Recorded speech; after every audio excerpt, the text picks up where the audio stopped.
I was 11 years old. My dad would wake me up at 3 a.m.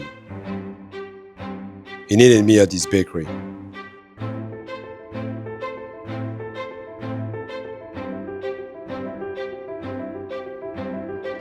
I didn't choose this life. I was born into it.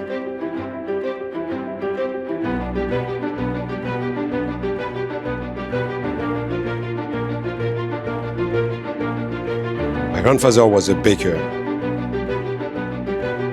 My father was a baker. I am a baker.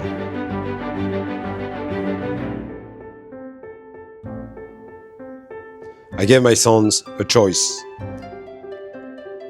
They decide to carry on the legacy.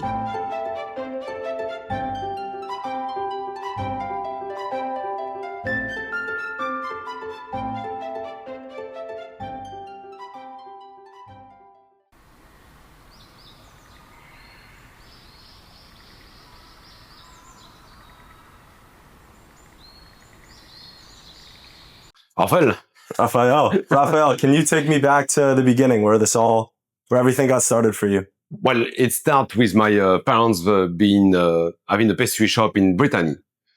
So I born in a bakery pretty much. And, so I can remember when I was 10 years old, my father used to wake up us and said, I need help. So 3 o'clock in the morning, I will be, at the laboratoire, you say in French, the kitchen and prep some whatever needs to be done. Like it can be pie, help him different area of the production. And that's how I felt when I was young. I was believe like 10, 11 years old. Did you ever think of doing something else, or did you know this was your path as a kid working in? I would say when I was 15, I really, decide that I knew it was like something I will have, go for it. But when I was 15, I was sure that that will be the thing that I would do for the rest of my life. Maybe not, but I was convinced that was my thing to do. Okay. And who was your biggest influence? Well, my dad, I would say, because it was a huge bakery. He was a teacher as well. So he was pretty good at it. And we were, a lot of people working for the bakery, and it was very exciting and interesting. And that's how it started. What was the greatest thing he taught you? Well, I would say discipline, in terms of when you do baking, it's all about precision. It can be the measurement, the way you proceed, and it's everything. It basically gives you a lot of discipline, but for life, not just for the job. To be on time, to do what you are being asked to do, everything. I think it's a lesson of life. Yeah. It's a very demanding job. But it comes as a passion as well. If you are not passionate about it, I will not advise to keep doing it because it's very demanding. But in the same time, it's rewarding in terms of what you do if you enjoy it. Yeah.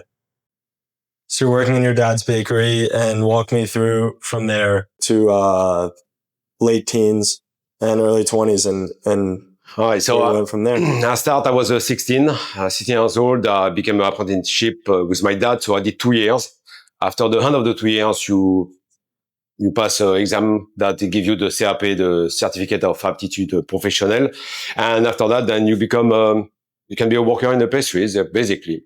And so when I finish it, I went to Paris, and my dad found me a job in a chocolaterie in Paris. It was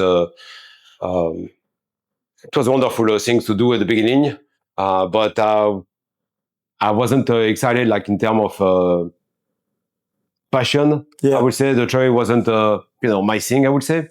And that was the time that I changed, and I went to the restaurant business. I mean, I become like a pastry guy in a restaurant. I was just turned 18, and I want to change my job. And so I went to Fauchon. At this time was Pierre Armé was the chef. And so I asked the lady on the front, I said, can I see the chef? And I went downstairs to the laboratoire, the production line. And I went to his office, which was like basically just 4 panels of glasses and 1 door. And here was Mr. Hermé, Pierre Hermé. And I start to explain my situation to him, what I was doing and where I come from and this and that. And suddenly from that conversation, he just fell asleep. So, I was like, okay, I'm sorry to bother you in this time, so I will come back later on. And he opened his eyes, he said, no, I heard you. I'm not hiring anybody now because it's the full season. But he gave me a paper with an address on it, and he said they are looking for a pastry guy. So if you'd like, then go and show up. I told him I wasn't interested, and I want to work with him at Fauchon. And anyway, so maybe a day or two after, then I went to his address, and it turned out to be Le Doyen on the Champs-Élysées, and the chef was Jacques Maxima. And so I spoke with the chef, and I start maybe a week after to this place. And so Pierre Hermé, I met him again like 4 years later. I was at the Louis 15 at Monaco. And the funny thing, he asked me, he said, what do you prefer, to work in a restaurant or in a bakery? And I was like, it's kind of ironic, like you asked me this question, because you are the one who make it happen, like working in a restaurant. Because I want to work with you when I was, in Paris at Chef Fauchon. And he looked at me, he couldn't believe it. And so we spoke, and we keep in touch after that. I went back to Paris. I met him a couple of times. But yeah, that was how I met Pierre Hermé.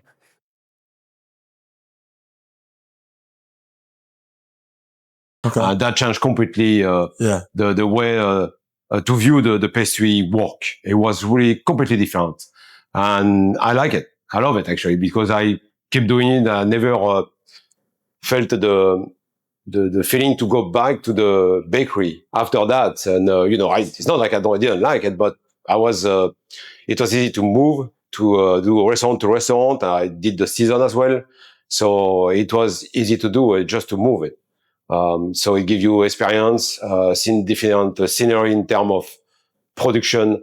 So that was great. That was great for that. Yeah. So you work for Alain Ducasse, right? Yes. Eventually. Walk me through how you got there. Wow. Because he's an idol of mine. He's a top 5 chef of all time. Yeah. I mean, definitely. Him, Ferran Adrià, and Joël Robuchon are just like 3 of the. They just pioneered cooking. The hugest, the huge chefs in France and in the world were known. So with Alain Ducasse, he was I did have a chef that I met him when we were working in Paris for Le Doyen in Champs-Élysées. It was a restaurant, and Jacques Maxima was the chef. And so I met him over there, and we kept in touch, and we're still in touch. So it's by this connection that I went to Alain Ducasse. So I was 18 at the time, and after the Le Doyen, then I went to we call l'Hélène Rock. It's a Cap d'Antibes in France. I did different restaurants. I did my service military, of course, but it comes like it was in 1990. And I was doing nothing, and he was like, "Oh, but come to Monaco and just have a stage like for 2 months, like to be back in the business." Because I was exiting my military service. I was like, "Sure," and that's how I start at the beginning. But I never worked with Ducasse because it was the Hôtel de Paris, so it's a huge thing.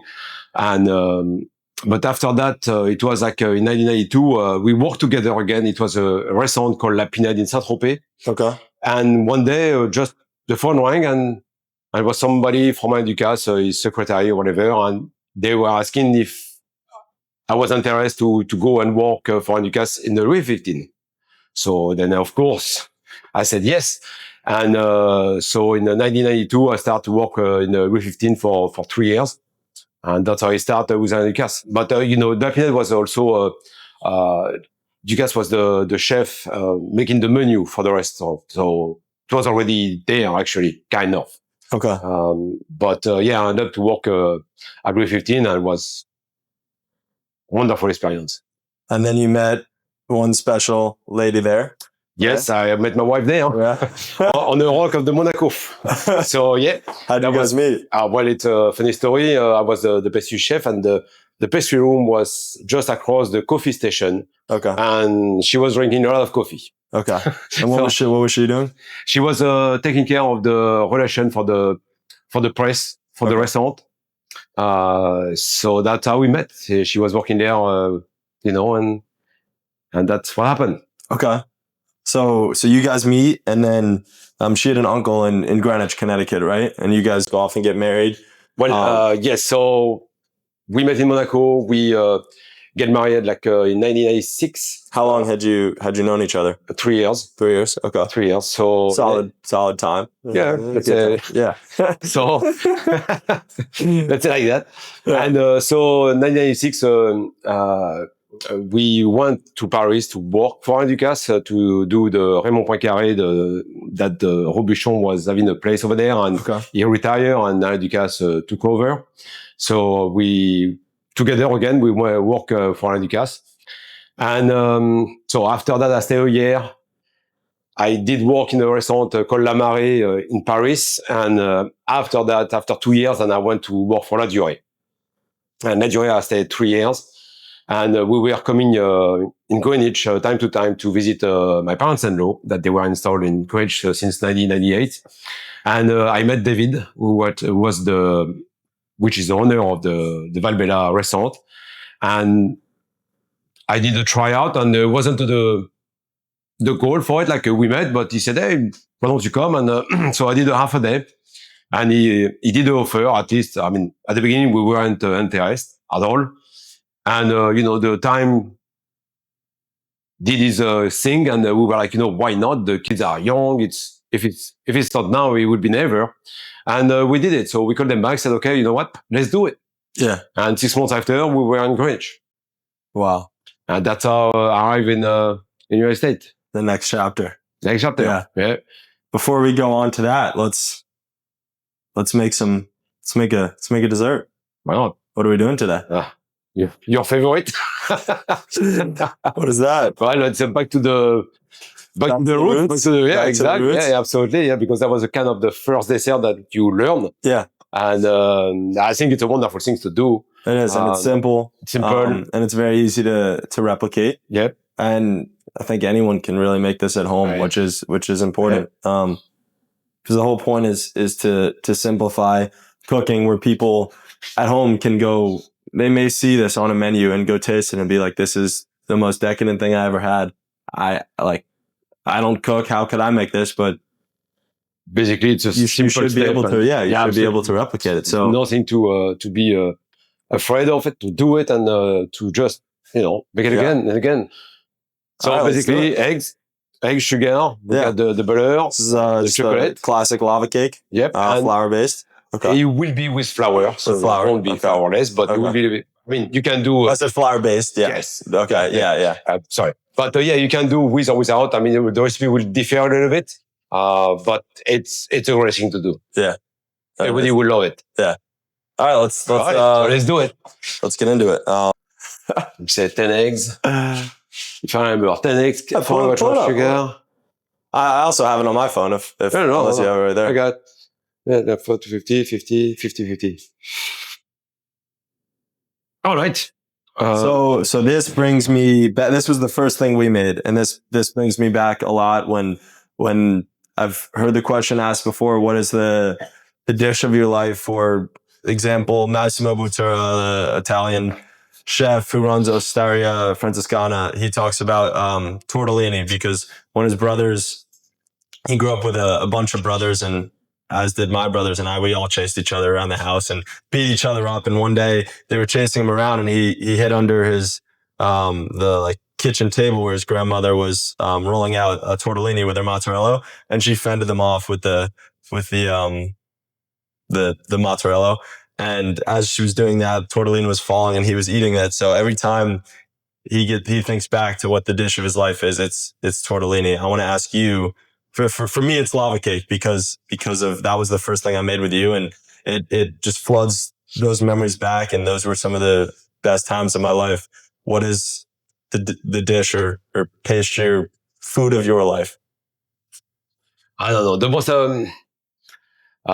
because it's there is the thing that you like to do to eat, and I think to fail in love Can cover both. Yeah, no, absolutely. Yeah. But I will say something like it was really impressive to see. It was for the communion, for the it's for the calories when you get for the communion. So we do the what we call the croquembouche, and this the preparation of it and the montage of the croquembouche itself, we were doing like a lot, and my father was the king of that. He was like making like 20, 30 in one day, like in 4 hours. And that was like super impressive.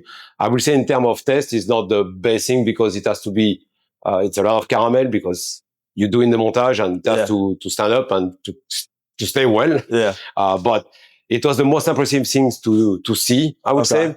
And to fall in love, like, you're like, wow, this is something. Yeah. People enjoy to see and to eat, but just to be able to be a part of the creation of that, like from the pâte à choux, the baking, the cream, and the montage was that. So this is the like eclair that's almost many like eclair pâte à choux cream that like it almost goes up to a pyramid right in the caramel. Yeah, and I think did you do that at Valbella? I feel like I've seen pictures of. Yeah, maybe you've seen pictures. I didn't do it. I don't think I never did. We did a few here because maybe I saw it on the Instagram here. We did a few here, but it's not something like in France. It will be more common to do, but not as here. But I would say that the thing like stick to my mind because it's very impressive to see the beginning and the result of it, and it's like wow, it's something. Cool. Yeah, it is cool. It is cool to see the whole thing coming, alive and it's beautiful. Yeah. So let me ask you this: what do you believe makes a pastry great? Is it the creativity, execution, the ingredient product? I'm sure it's a combination of a lot of things, but what do you believe makes a great pastry? That's a good question. It's a little bit of everything. You cannot just have one or the other. You have to have very good. Exactly. You have to have everything like right. You cannot just execute right and don't have the thing to do it. It can be the material, the way you cook, the baking process, the ingredients, the timing, the weather as well. The temperature of the chocolate when you melt something. It's a lot of factor makes it right. Like well we said, there is one way to make it right, and there is 1,000 ways to make it wrong. Yeah. So you just have to be the right time, the right moment, and to check everything that is around you, like temperature, recipe, process. You can't just like, oh yeah, that's fine. No, it's not. Yeah. Don't think it's fine. How important is the quality of the product, the ingredients that you're using? It's super important. Super important. Yeah. You gotta have like the best product available in terms of everything. It's basic, but it's if you start to have like, oh yeah, that's fine. No, it's maybe not. Yeah. You think it's fine, but it's not. I love it. So you guys moved to Greenwich, going back in time. You guys moved to Greenwich and you started Valbella. How long were you there? I'll stay quite long. I stayed 19 years at Valbella. 19 years. Okay.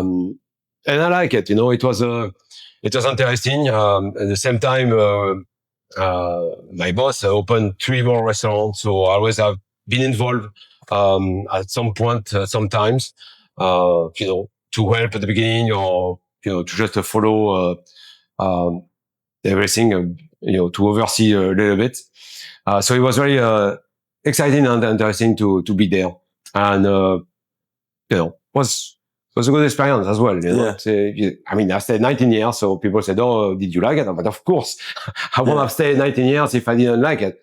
I think it's very important to be happy where you are and what you do. So yeah, amazing.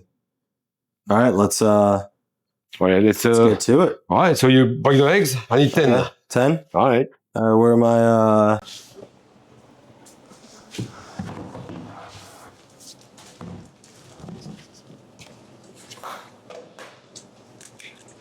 So how many here, what's you give it? How many grams of flour? Just 5. I'm sorry. 5 grams of flour. How many grams of sugar? All right, so we're on 200 grams sugar, 200 grams sugar. 5 eggs. So we're having it. Just doing 5. Yeah, just 5. Okay. 5 eggs.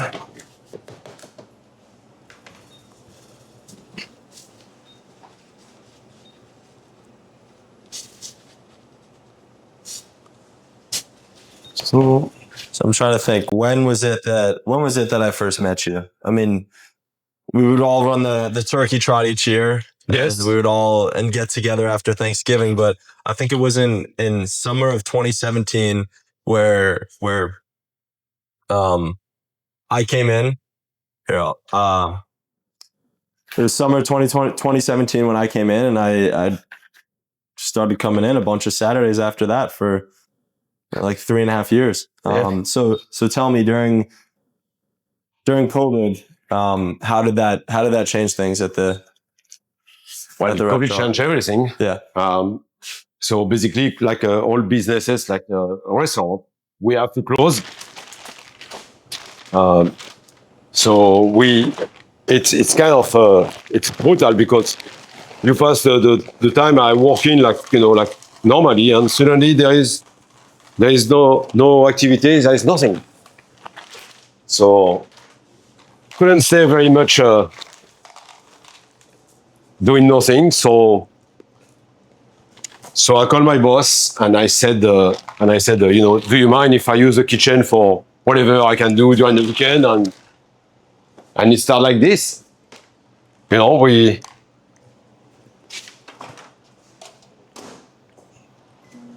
I was I was doing the Friday, Saturday, Sunday.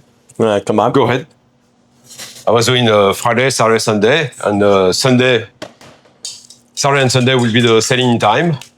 Okay. And at the end, when the restaurant was supposed to reopen, and I said to the people, I said, "Oh, soon I'm gonna stop." And they couldn't understand, like, why don't you do both? And I was like, it's a lot. Love to, but it's complicated just to do both.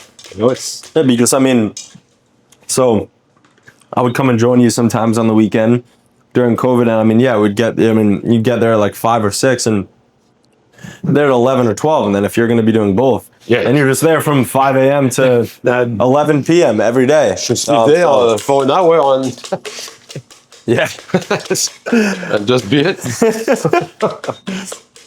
That wasn't possible at all.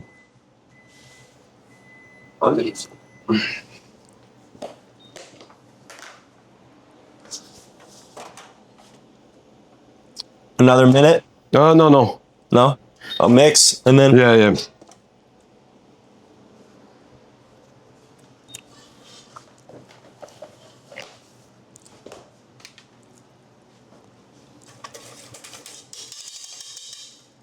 So we just melt together chocolate and butter. How many grams of chocolate was that? We got 250 chocolate and 250 butter. Okay. And when it's gonna be incorporate together, then you can. And then that was how many grams of flour and cocoa powder? So we got 125 on the flour and 25 on the cocoa. So we're gonna wait a little bit for that, and we are gonna do some cup with butter. Cheese. So the running a Papa Bakery out of Valbella went very well, right? And out the back went very well. So how did things unfold from there to get to owning Raphael's Bakery? Well, we actually did try in 2008 to open the bakery. We found a location in Old Greenwich. Okay. But we couldn't figure out how to make it work with the bank. Okay. We just didn't succeed to get the money to start it. So we gave up on that. And so the pandemic arrived. And customer that when I was telling them, like, oh, soon I'm going to have to stop and this and that, so why don't you do both? And I said, no, it's not possible. They said, so why don't you open the bakery? I was like, because it's difficult to do it. I tried and I failed. Yeah. They say, how come? I said, well, I tried, but the bank says no. And some of them said, you know what, we'll back you up. And that's how it started. And after, we did have some wonderful people, like your dad. Yeah. Like your dad said, you know what, I'll invest in it. Yeah. And he was kind of the main person Yeah. to say the least, like that make it happen. Yeah. And it was funny because one day we showed him the location that we found. So we came here. I remember. Yeah. I think I came here as well, and Yeah. I came here once before you guys put anything in, and I was like, "Oh my god, it's small." But look at. Anyway, continue. So your dad came, and one thing will stuck with me for life, because I was like, I hope it's gonna work, and because it's off Greenwich Avenue. Yeah. It's and he was like, he said, it doesn't matter. He said, whatever you are gonna do, you're gonna be you are a success. You won't believe it. Yeah. And I was like, if only I can believe the way he believe in me. Yeah. Hey, I'll be. It will be wonderful because he was like, there is no way that you're gonna fail, because I was like, hey, it's a risk. It's we didn't know. Yeah. We never been in the business. I always been in business of baking, but to do a bakery, it's a different story. Yeah. But he was like, it's no matter what. He was having so much confidence on us. Like I was like, geez. I was stunned, like the way he was talking about. Yeah, it's Yeah. like it's in the bag. It's like, yeah, sure. Easy to say. Let's see what we're gonna do. But it's so meeting some. Your dad was a huge part of it, and some of the customers, they were like, hey, we'll back you up. Yeah. And that was the kick, I would say, like because no matter what, you got people behind you said, you know what do you need? Yeah. Okay, let's do it. Yeah. So and that's make it happening. Like otherwise I will be at Valbella probably today. I don't know. I'm not saying, but you never know. You never know. You never know. It's just about the meeting the people and the connection and the passion, because you fell in it, and I'm sure you were talking about your dad, about what I was doing, and your dad get every involved single day, and probably that's and all my friends too. That was a really special time. Yeah, and I think that's what make your dad believe in me, like and in us to do what we did, and at the beginning, like I said, he was having a confidence, like it's no question. I was like, yeah, sure. I've been bakery closed, for so I'm like, sure, we'll give a shot. Let's see. But it turned out to be the wonderful thing to do. Yeah, and So you guys opened in December of 2020. We opened December 2020, and so in the middle of the pandemic, we are in mask, and so all the business they were struggling and closing. Yeah, and we were opening, and so we were like kind of being watched, like what they're doing, like in the middle of the pandemic, they open like this, and people they were like in a how, like because it happened, like we did in the middle of the pandemic. Yeah.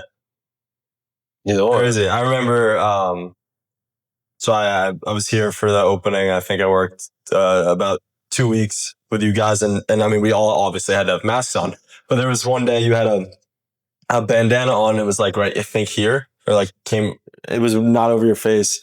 And some old lady just started like reaming you out, or said something to Charlotte, and like, why doesn't he have his mask on? Why doesn't he? I'm like, yeah, it was a weird time. It was a difficult time. It was a weird time. Weird, difficult, strange. Hope we never go through again this kind of situation. But it was a difficult.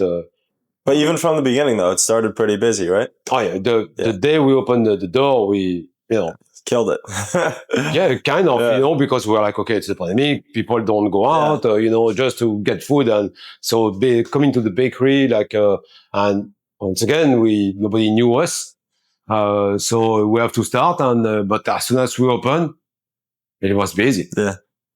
I mean, Amazing. it's much busier today, but we never expect to be doing so well at the beginning like this. Like the first month was okay, we're okay. Like it's not like it was wonderful. Like to see like okay, it's going. Yeah. And how have things changed in the it's almost going to be 5 years. That's crazy. How have things evolved here in the last 5 years in your outlook on the place? You guys are expanding to a new location now in New Canaan, right? Yeah. I mean, it's gonna be Darien. Oh, Darien. Okay. Darien. Sorry. Close. Close enough. Yeah. How have things changed mentally for you guys? Like whether it's evolving in what you're making. Would you say it's a pretty authentic French bakery here?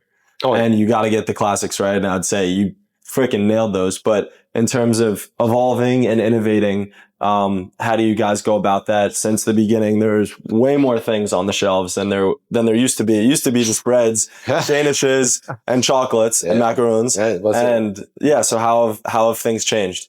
It changed. I mean, like you said, like at the beginning, we were like a few things. Yeah. And cookies and the chocolate chip cookies and the apple tart. That was like it was very limited choices. But that's you gotta get. It's just like an ice cream shop. If they don't have vanilla right, it's like what are you doing? You gotta get the basics right. Exactly. You have to have the first right, and after that, okay. Yeah. But you said like authentic French bakery, but we try to be a little bit more authentic than French, actually, because we offer a different item like you won't find in the regular bakery in France. And I think we can be proud of that because we bring like, for example, cannelé, some stuff like financier, the palmier, madeleine, stuff like that. Like it's super hard to find. You will find, like, I'm not saying it's impossible, but it's very rare, like to find, such a variety of, item like that. Like we do chouquette, for example. Not every bakery does chouquette, but we do. Every time you order a coffee, you have a chouquette on top. I love that, yeah. And this is, that in France. Crazy, right? That in France, if you find it, call me. That will be the first time. But it's the signature. It became the signature, actually. We never planned to do that. Even at the beginning, we were thinking like coffee will be not a thing. Okay, we'll have a coffee, we will be able to make it. Yeah. But, will be not the place like, okay, I'm going to take my coffee, I'm going to Raffles Bakery. Yeah. It wasn't the plan, it's like a bakery, Yeah. But coffee become a part, like, huge part of the business.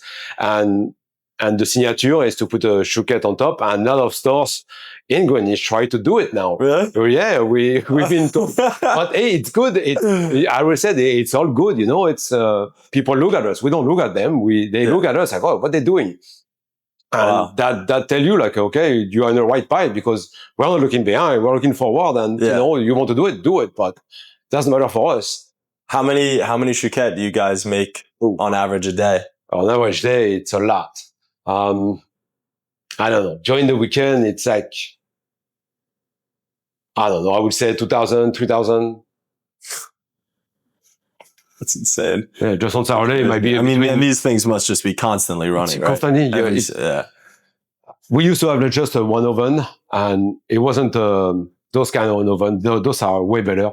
But at the beginning, these are humidity controlled, right? Or no, they're just no. But it's so much better because they have the fan. It rotates. The fan, okay, yeah. So you don't have to change the. Yeah, you don't really need the humidity for the baking. You need that for the proofer. For the proofer. But for the baking, you don't need. But they are so much better, those kind of oven. And Saturday, Sunday, basically this one we just use for the chouquette. It goes in, goes out, goes out, goes in. Exactly. It never stops. It's Wow. It's insane. Like we do a crazy amount, and people like the kids, they said, "Oh, we are going to the chouquette store." Yeah. So that too, it's that's what they call it. Yeah, the kids are like, we go to the chouquette store. And it's great. It's we built memories for the kids. Like 20 years later, they will come back to Greenwich if they they go out, you know, they say, oh, we remember we used to come here and have a Chouquette. Hopefully they stay. But if some goes away and, come back, say, oh yeah, I remember that. You build the memories, of your food. Like, oh yeah, I've been to this place. I remember eating that. And if it's good, if you like it, you remember for life. And those kids, they come here, they know the Chouquette and they mention at the Chouquette store. Here, the 2025 contest of the Chouquette. I'm afraid they're gonna try to beat my ass. But I'm gonna give my best. I think the young guns got it. Yeah, well, let's see. Let's see.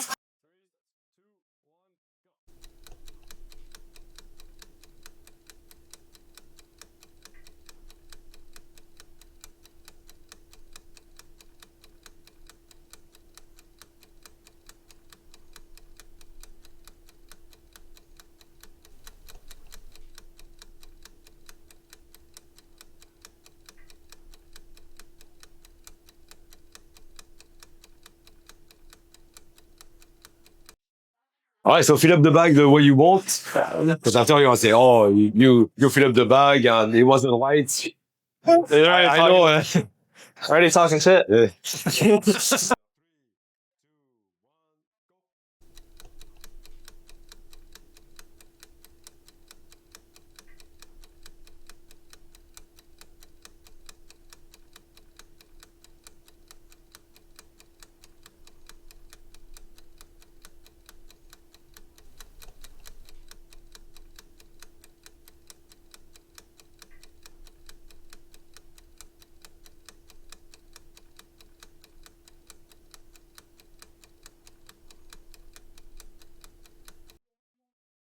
Let's go for the real champion. This is This is speed here. the underdog.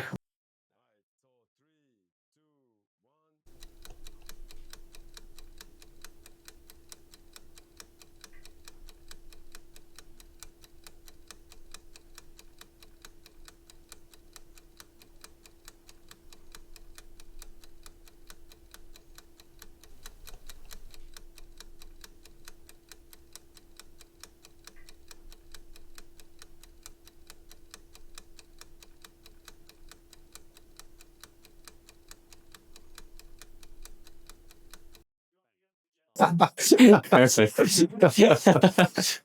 Still the champion.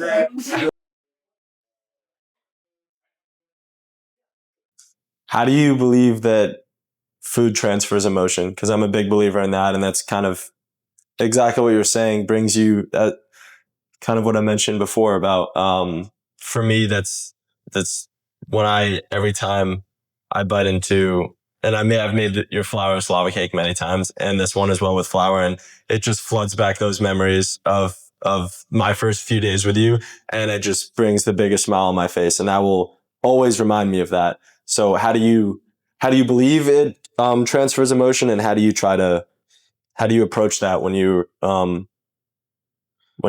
working? It's I think it's for everybody. Like you always identify the smell, the area. Yeah. And you guys have the vent system that pumps the smell out there. Yeah, right? it doesn't really. No, it doesn't. No? No, I was hoping I would do, but we never really did it. But it's always like when you come in the store, you get the smell. Like, we actually lose the smell when you work in the baking because you don't. I'm not saying you don't pay attention, but because you're in it constantly. Yeah. So it doesn't hit you like it hit the people when they come here. Yeah, of course. I like when you're in a smelly place, like eventually the smell starts to go away because you're used to it. Exactly. Yeah. It's like when I start to work in Paris in the chocolaterie. I remember the first week, like I was amazed just to go in and the smell of the chocolate. I was living in dream, like, it was like, wow, this is, and after that you get used to it. And no, I won't say like you don't pay attention to it, but it just becomes natural. And, it becomes like a natural smell. But when at the beginning, it's like, wow, this is so heavy, so intense. And it was wonderful. So, but the feeling like we do have and the customer have it when they step in, it's different. It's different. Yeah. Because you're not used to it. I mean, not used to it. Uh, No, but you're not surrounded by it all day. Exactly. You're in here all day. Like, Exactly. yeah. Yeah. But it's different from. I wish I could walk outside and it could just smell like pastries all the time, but it wouldn't be. I guess that smell wouldn't be as rewarding. As, Yeah, there is some. So you identify the smell, the area where you are, and it's you create the memory, and based on that, yeah.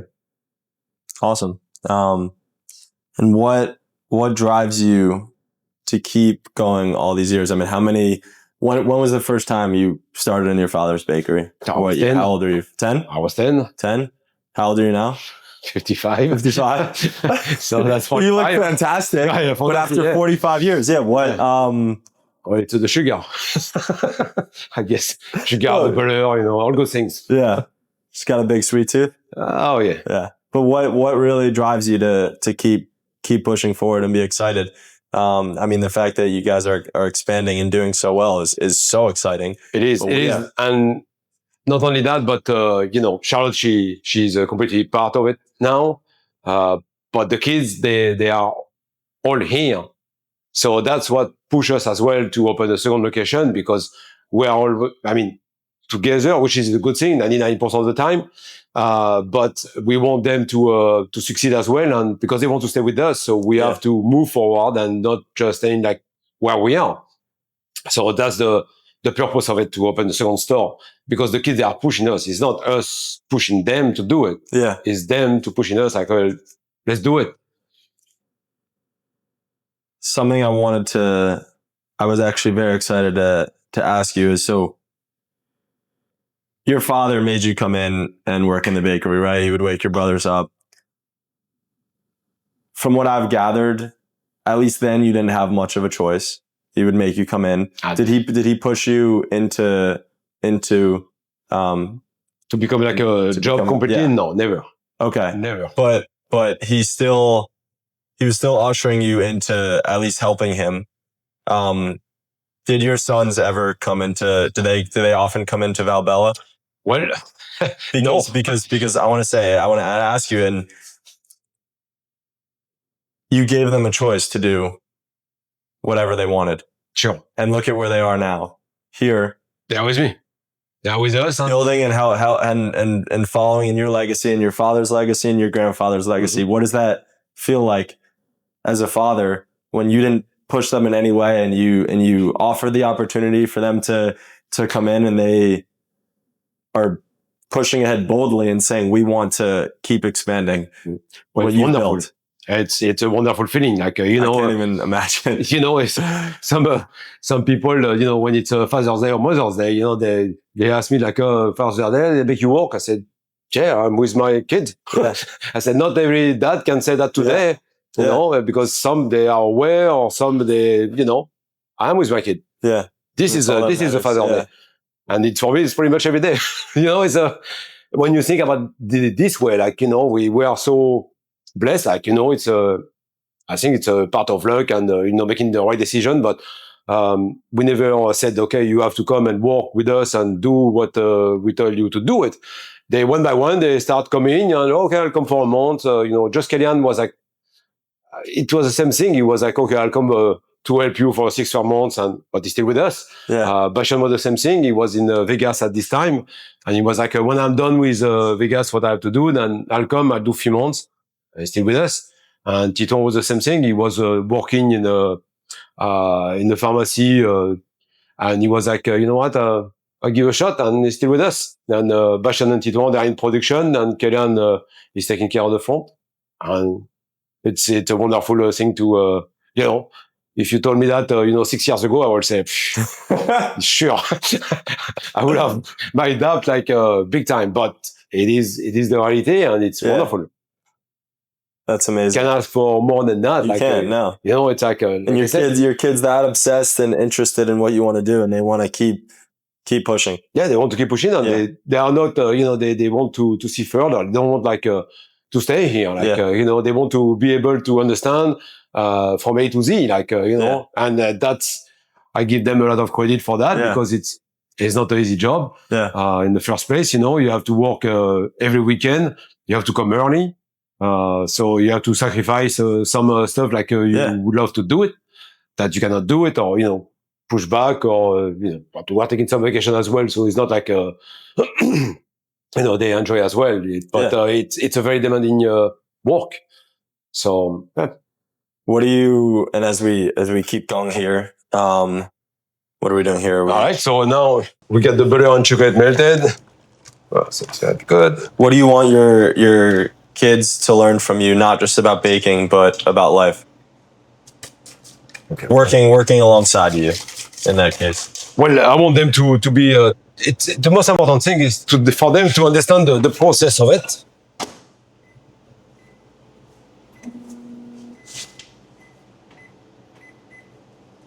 And to be able to duplicate what we do, and that's the most important things for them to be able to duplicate. That's the main goal. Like because we know in 5 or 10 years, or I don't know when, how, but at some point we will stop it, and we want them to be able to continue. Yeah. That's the goal. Yeah.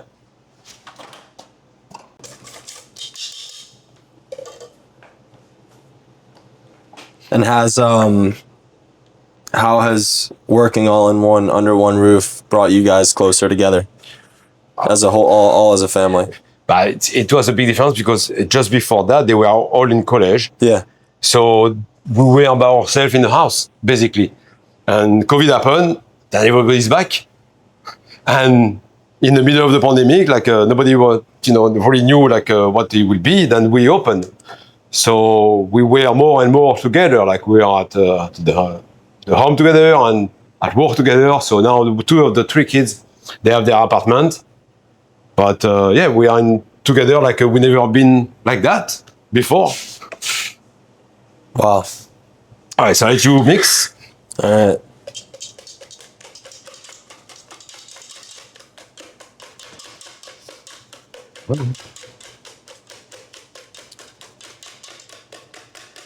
All right. So now let's do the slowly. Now we mix. Cocoa and flour.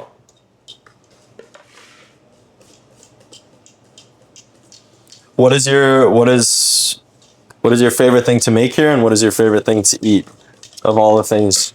Well, the favorite things like I like to eat is the things that you're gonna do for me. That I don't have to do it. That's my favorite thing. I would say that, Okay. Fair enough. Fair enough. What are your favorite things to do then? All right, to do it's I don't have a very specific things like I like to do that because I enjoy pretty much everything that I do. So it's not very it's hard to say just one thing like okay, maybe should I pipe? Sorry? Maybe should I pipe because if I do like this, it's gonna be look like right. No, this is... Wait, so what is... Just for the camera, I mean... Yes, no, there's a malheur. Do with this. This is how... It's on? Yeah, so explain what this is. That's just like right, so we use a scraper, so that's easy to take the... And you just fold in 3/4 in a mold. And then the next one. And the next one. Give it a show. There we go. Like this. 3/4 of the cup. And done. Okay, but of all the things you made, if I said, here, what is your favorite thing to eat? Pretend you sat there and anything you can have in here, your son's made for you. What are you gonna choose? I don't know. For example, as a Danish, I love brioche. Oh yeah, me too. I love brioche. I love croissant as well, but I enjoy better to eat a brioche. I don't know why. I mean, it just like melts in your mouth. It's like, but yeah, I mean, I like the croissant. Don't get me wrong, but if I had to choose, I think I would go with the brioche. Okay. And even to do it, I like to do the dough. It's a very to work with that dough. It's a very I don't know. I would say as well as to do is something I like that. Okay. Anything new recently? Is there a summer menu? No, the last thing we had it was the savory stuff. So we do a puff pastry, Okay. Comté cheese. Cottage cheese. Comté cheese. We use mustard, Okay. Dijon mustard, Okay. and zucchini Let's slice. try some. Yep. Tomato. So herbs, thyme, pepper, salt, and for Oh my summer. God. Sorry. Sorry, you got a moment. So good. Continue. And that was the last thing we had, Okay. and it's really good. Fuck, I'm taking a little more. I'm in the bowl. Do you guys still have that? Oh yeah, we keep doing for the summer. We start like 10 days ago, but it's a perfect time because you can eat summertime, so it's great. And then you guys are opening a new location in Darien. And when does that open? Around October? Oh yes, I believe. Likely. Okay. And then is the goal, if that goes well, to just keep building them? Hopefully. Keep going. keep to do going. more. I always said if we do one right, we should do two, and if the second is right, then you move on, and why not? There is no restriction in terms of do or don't do it. It's like, can you? And if it's right, then do it. Okay, say I gave you a new employee and I said, smart guy, and he can understand and pick up anything.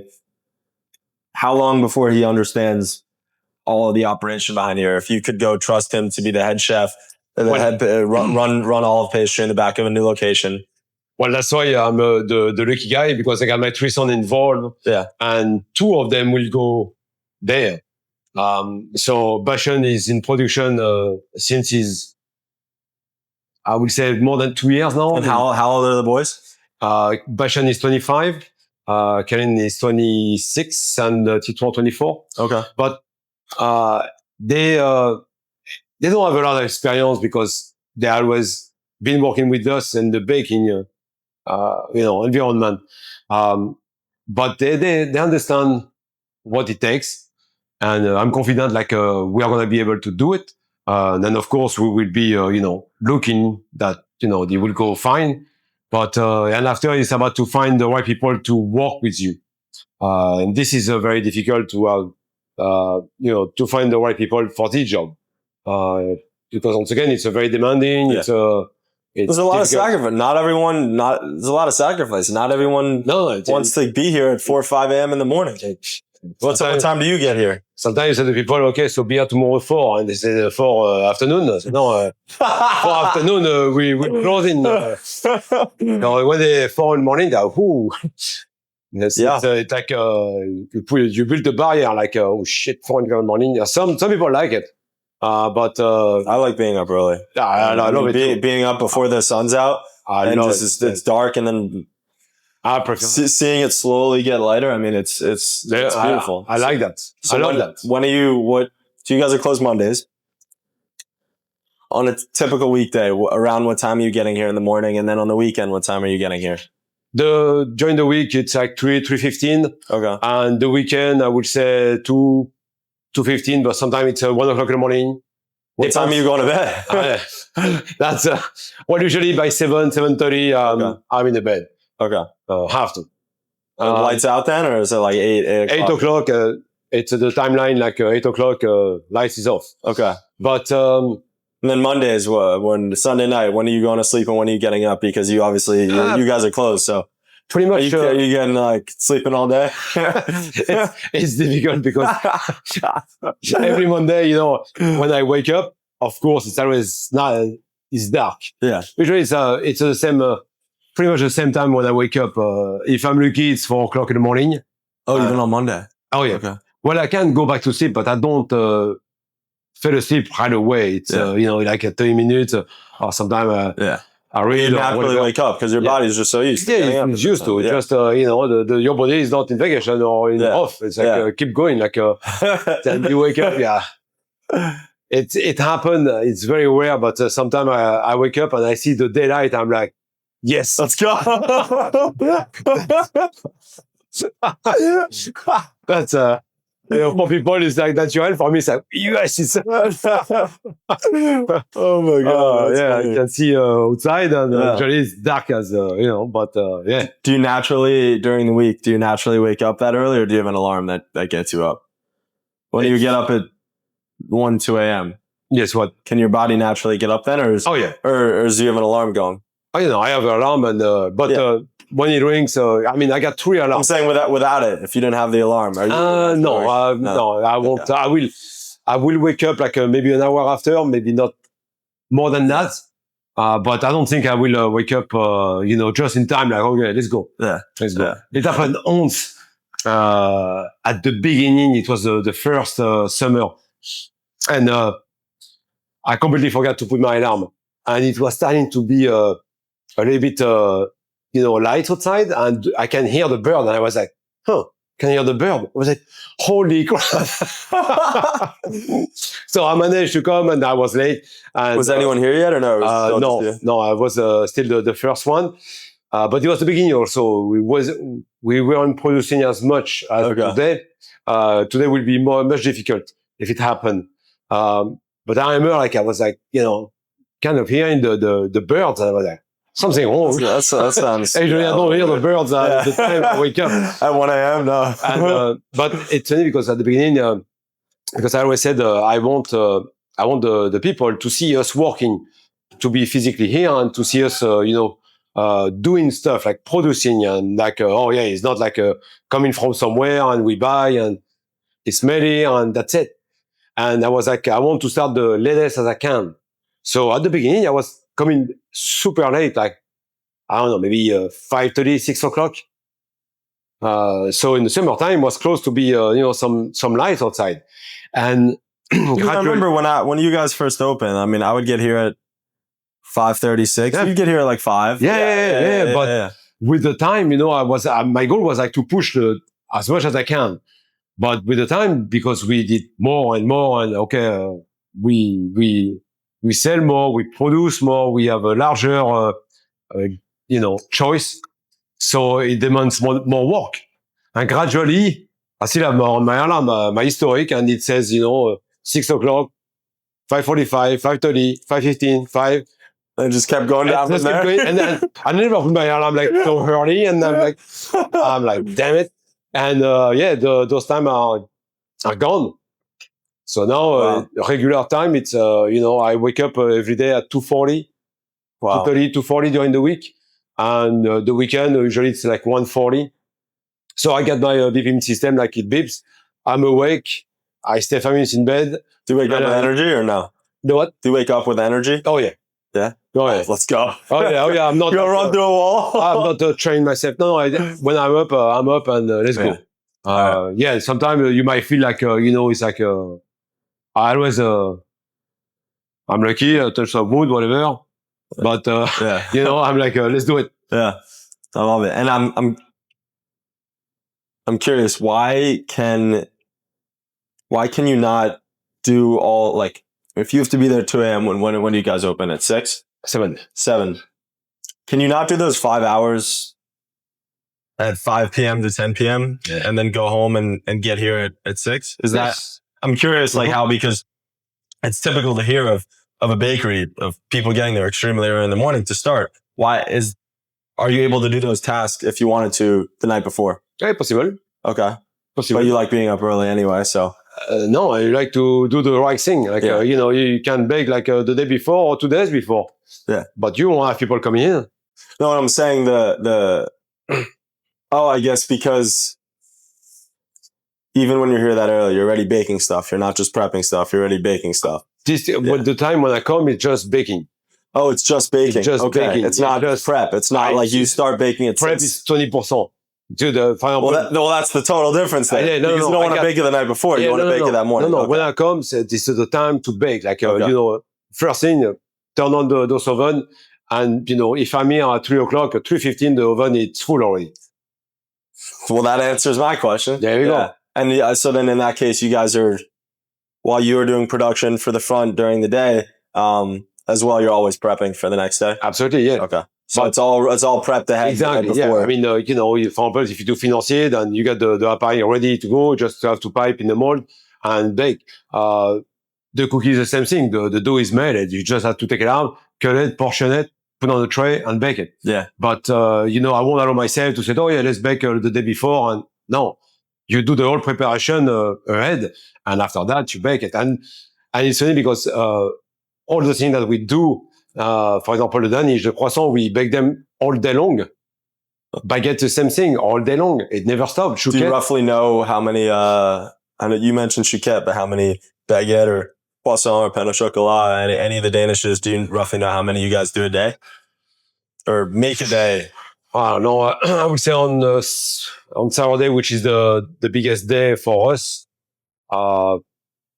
it got to be like close to 1,000 pieces between croissant, pain au chocolat, brioche.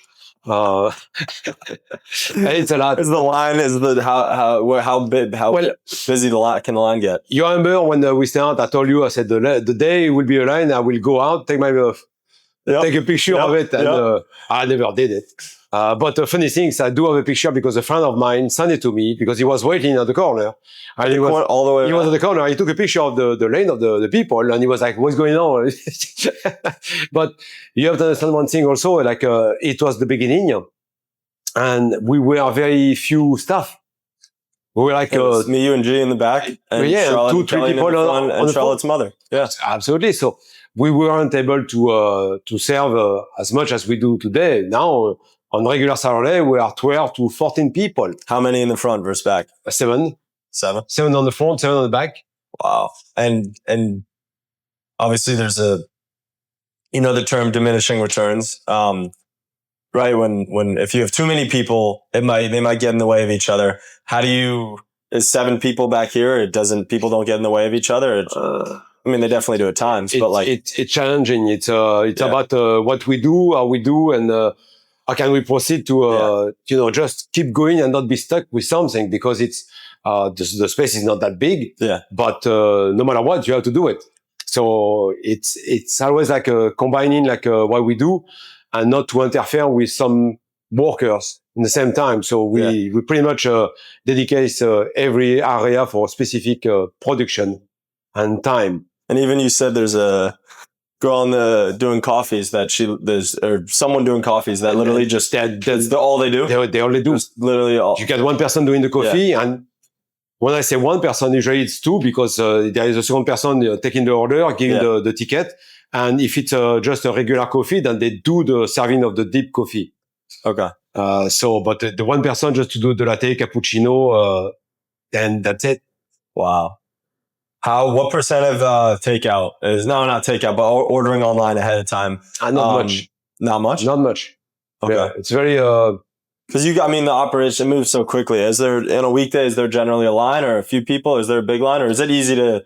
It's always 5 minutes, maybe, like to get in and out. Do you know? I remember when we opened at the beginning, it would be like 15 minutes without nobody come in the store. Yeah. And I was like, this is weird. Like when you got nobody in the store. Yeah. But now it's it would be a sec. You'd be able to breathe. And but now it's happening. It's like, oh God, we can breathe. But before it would be like a natural, like it's been at least 10 minutes. We don't see anybody. Yeah. But now it's constantly. It's always like it's constantly someone in the store, like And when you see you got 7 people, and there is a lane outside, you're like, Jesus Christ. They're doing something right in there. Oh yeah, I mean, and trust me, they know what they do because they serve people. People say they get discouraged, like they see the lanes. Sometimes outside it goes very quick. Yeah, it goes very quick. It's you don't wait 20 minutes. It goes fast. It's a well-oiled machine. Oh yeah, no, it is. It is. All right, let's throw these. So let's bake those. Throw these in the oven. No, I bake them themselves. All right, so since you have a big appetite, let's bake 4. I'm only eating 1, but come on, you said that, and you're gonna. Then I eat 2, and then I eat 3, and then I eat 4. You 3, then. All right, so let's put the timer. We'll go on 5. 5 minutes. Let's go on 5. Okay. So what is the oven at? It's a 390. So 390. It's a 190 on the Celsius, so 390 on the Fahrenheit. And this, obviously very different than your normal home oven. The way I mean, if you do this at home, it's not baking in 5 minutes, is it? Pretty close to it. Pretty close to Maybe it. one more minute because I guess it depends the quality Yeah, oven. But yeah. example, in my apartment, as similar to many I've seen, this may take 15 minutes in there because it's not, Well, even your nice at home ovens are It doesn't- way better than what I have. Yeah. But I'm used to I'll make cookies and it could take 25 minutes to Yeah, bake. the only difference it's because of the fan. Yeah. Circulating the air Exactly. constantly and hitting it from every edge. See, this fan makes a lot of noise because it's a big, I can it's tell. a big one. Usually in your house, then the fan is that big for this. Yeah. The size of the fan is this Oh, in the back? on the back, and Okay. it turns and it rotates in the same time. It cuts and it goes another way. So that's why you don't have to switch at the tray. Oh, so you don't have to turn them anymore? Oh, wow. Because That also saves the amount of, even though that takes 5 seconds, the amount of time overall that must take for every batch is. And even It's when incredible. we start with the first oven, you remember, it was the one in the center and that's it. Yeah, it was just that. Yep. And even turning those trays around, like in the mid time of the baking process, it wasn't. And you're letting heat out and. As well. It's not good for that. But even doing that, it wasn't like a perfect. Like on the side will be a lot of colors, and inside will be like just some color. But with that, it's pretty much just uniform, even. way better. I'm not saying there is no difference between the one on the side and the one in the center, Yeah. but it's more uniform and it's really it does make a big difference Awesome. in terms of product and for us like there is a lot of items we don't switch to the tray. Like for example, chouquette, we have to. For some reason, you have to switch them. But Danish stuff like that, it's not very necessary. Okay. So that's a plus. That's a I'm plus. sure. Like you say, it's a 5-10 second, but Yeah. every time it's it takes a lot to to do. Got it. What is outside of chouquette, what's the most sought after thing here, would you say? Or most popular? Well, the most popular, I would say, it's the croissant, pain chocolat. We do a lot of sandwich. Okay. That's a big part of what we do. What's your favorite sandwich you guys make? Or the turkey sandwich. What goes on that? So you got mayonnaise with a little bit of mustard, green mustard. You got the cheese, a little bit of arugula. You have a little bit of avocado. Okay. But It's on fresh, but it's all on the baguette, right? Yeah, it's all on the fresh baguette. Yeah. But that's the key also, Yes, yeah. I mean, that's delicious. If you get lucky, you already get lucky because there is a fresh one, but if it just, the baguette comes from the oven, it's not even cold, then we slice them and we put the stuff. Yeah. So sometimes it doesn't even hit the refrigeration system because it's constantly. It's not like, okay, we do this morning, 7 o'clock in the morning and done. Yeah. We do 15 and an hour after we do again 15 and it works like that. We rotate it. We don't do like just one kind for the whole day and done with it. We just keep doing it. But if you have just after it's been made, that didn't been refrigerated, it's just out of this world. Yeah. I mean, it's still good, like, no matter what, but it's really, and that's why people love it. It's like, they see the difference, like, oh wow, it's wow. And they always say like, oh, what makes you? It's those things make the difference. Not like, you see those sandwich are packaging with plastic and, they've been made for the day before. And they tell you eat before 2 days, like, you scratch your head, you're like, holy moly. But they're made fresh every day. Every day. Everything is everything. Made new every single day, right? Everything. Les rêves des amoureux sont comme le bon vin. Ils donnent de la joie ou bien du chagrin. Affaibli par la faim, je suis malheureux. Pas longtemps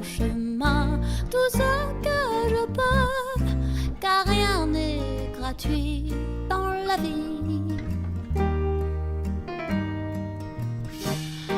L'espoir est un plat bien trop vite consommé.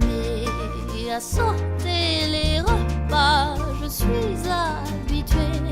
Un voleur solitaire et triste à nourrir. Un jeu si amer, je ne peux réussir, car rien n'est gratuit dans la vie. Jamais on ne me dira que la course aux étoiles, ça n'est pas pour moi. Laissez-moi vous émerveiller et prendre mon envol. Nous allons enfin nous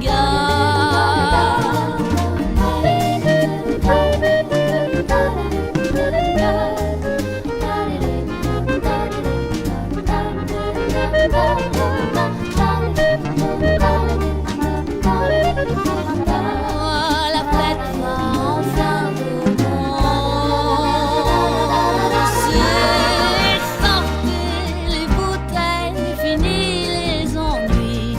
Je dresse la table de ma nouvelle vie. Je suis heureux à l'idée de ce nouveau destin. Une vie à me cacher et puis libre enfin.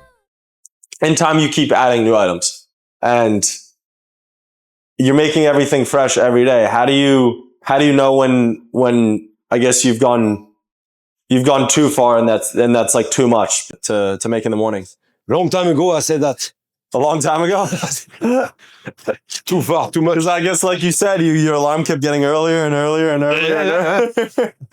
And I was like, my goal is to start the latest. I was like, I'm starting 5 today, but it was like, my goal will be 6 o'clock. Yeah. But I couldn't do it. It's been reversed, and Wow. Yeah. at least I tried. The idea was there. After the result, not so much. No flick? You know what? No flip? Flick? I forgot. That's the magic touch. See, she can smell. She can smell, so she's here. All right, there we go. Yeah, there's a little flip. That's Forget about that, that's a see? nice finishing touch. Allez, femme. Let's go. All right, let's do this. So let me ask you this. What's it like working for the boss? Yeah. Oh, it's way different, huh? There she is. Stunning. You can beat that. I mean, yes, if you do have vanilla ice cream. Man. Well, of course. That's the nice finishing touch. Cheers.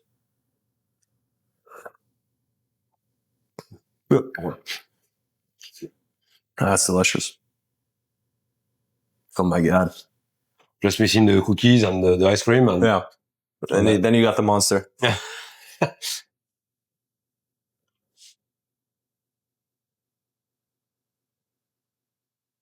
So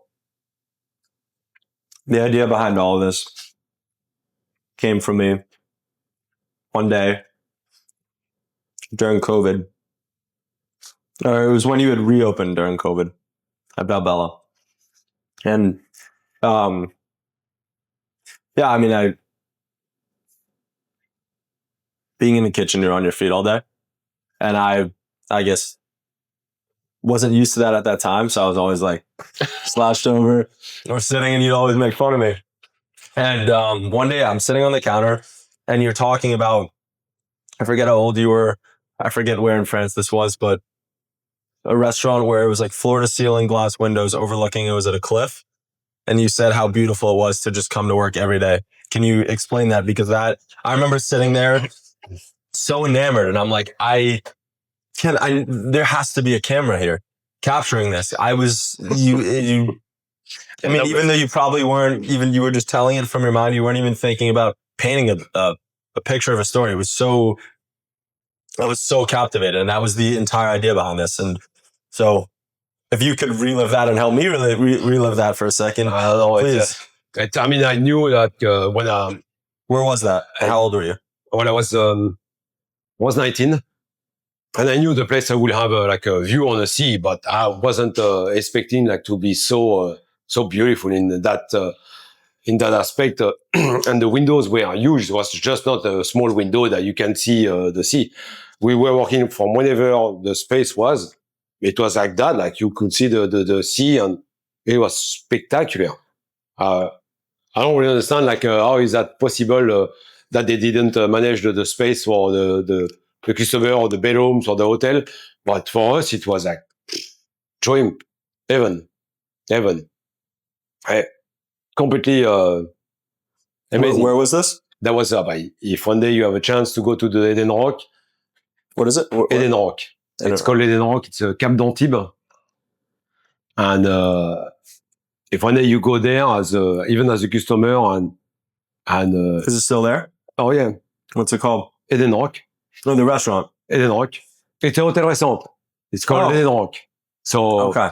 it's actually two hotels in one. There is one on the edge of the sea, and there is one. It's like more like not a castle, but a huge building and old-fashioned, really gorgeous, surrounded by a park. It's 7 acres. Beautiful. They have I don't know how many people taking care of just the park, but it's a really special place. But like I said, if one day you have a chance to go to the hotel or even just the restaurant, Yeah. and if you ask the maître d'hôtel where I see the pastry room, if it's because it's still there, and you will understand like, oh wow, now I do understand like it's unreal. Nowhere I seen that twice. Like it's impossible. It was like really something. And how old were you when you came to America? Was With Charlotte? 30. You were 30? Had you been here before or no? Yeah, I'm on vacation. The first time was 1993. We came in vacation for 3 weeks actually. And how old were you? So I was 23. 23. So we stay 10 days in New York and 10 days in Los Angeles. And that was the first time. And after that, then the parents, Charles' parents moved to Greenwich, and we were coming time to time. And I think the third time we been in touch with David, the owner of Valbella, and that's what happened. That's And how did growing up in Brittany compare to your kids growing up here in terms of culture, education? It's completely different. Yeah. It's completely different. But I mean, we did give a chance to work it, I believe. I think it was easier to come here when they were young, but now it's impossible to go back to France because they are more American than French. Oh, really? There? Wait. They are American. Oh, yeah. Okay. You know, if one day we said, "Oh, let's go back to France," well, I guess we go by ourselves because they are here. Yeah. This is their, yeah. So they are very much American than French. Yeah. I mean, they enjoy to go to vacation there, but I don't think it would be a thought like to go back to France. That's how I mean, which is good. Like they are completely in it. I did put 3 on the plate, no? Oh, you are eating the second one. Yeah. Ah, okay. My mind or what? And you are like, I ate one, but not two. Yeah, exactly. That's how it always goes. What word would you use to describe the cuisine that you guys create in here? And that's more beyond French or whatever, wherever you're pulling from. What word would you use to describe what you guys build in here? I would say authentic. Authentic? Because like we spoke about that, like every single day, like we bake, and not just one time, one item. It's a few times a day, and it's difficult to recreate that. And at the same time, to do what we do in a space that we do have, I think it's kind of magic. Because I will never have guessed like we will do so much in that space at the beginning. And we do. And it's not like, okay, it's impossible, we gotta stop. We keep going it and we do it. And I believe we do better today than 2 years ago and 5 years ago. Yeah. More efficient. We understand better and we got better staff, improve as well. For kids, they one by one, they came with us. But at the beginning, I was like, when you don't know, you have to explain and just check all the time. But now they do it. Yeah. It's not, I can go home. I know it's going to be done right. That must be a good feeling. Absolutely. Yeah. That's what you want. Yeah. Are these all for me? Yeah. Not enough. I think I could work with that. I think we could eat 6. Got one more half here. 1.5 down, 6 to go. All right. Thank you. Right. Thank you. That was a pleasure. Always a pleasure. Great to see you. Thank you. All right, we'll come back to Raphael's Bakery and enjoy what this master has to offer. Thank you. Thank you again.